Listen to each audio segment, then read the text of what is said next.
Rock! Sasha yelled from the front of the small boat. From the tiller, Caleb squinted against the stinging rain as he tried to decipher the abstract shapes floating past them in the darkness.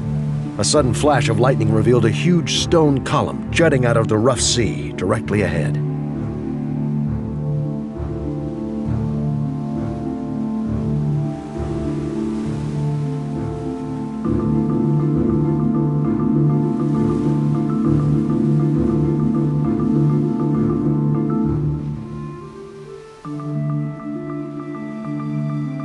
Caleb cut the engine and the boat lurched to a stop as a huge wave crashed against the column, spraying them with foam. Caleb reached for the throttle, but Sasha stopped him. "Listen," she said.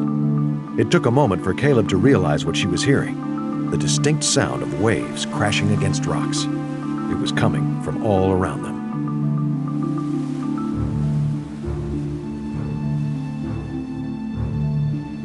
Caleb eased the boat forward, trying to keep it in place as he assessed the situation. Alaska's inside passage was a labyrinth of islands, and he honestly had no idea where they were.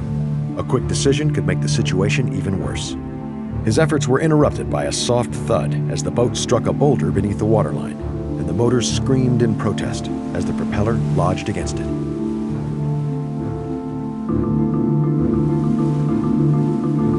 Caleb cut the engine, plunging them back into eerie silence.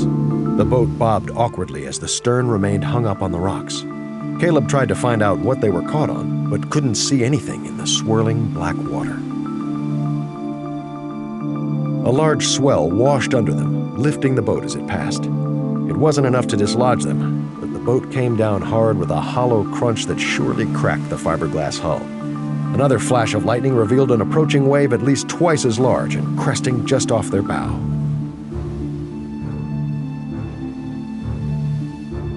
They braced themselves as the wave hit. Sasha fared as well as could be expected in the front of the boat, but Caleb took the brunt of it. The sheer force of the wave slammed him against the wall before washing him over the railing.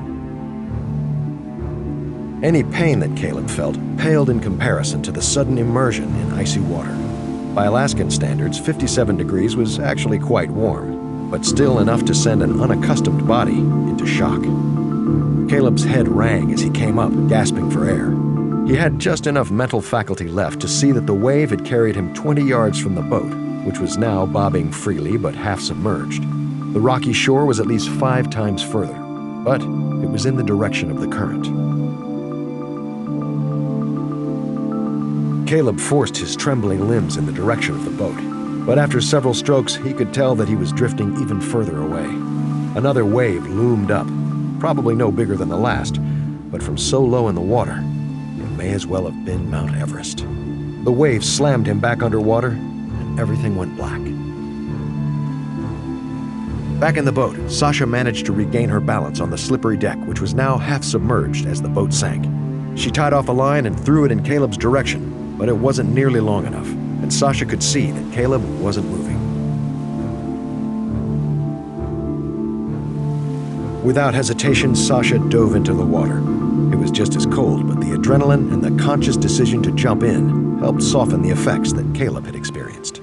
As the waves helped carry her towards him, she felt a sinking feeling in her gut as she saw that Caleb was indeed unconscious.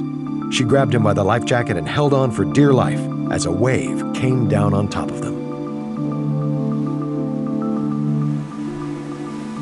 Sasha tumbled over the seabed but somehow managed to keep hold of Caleb.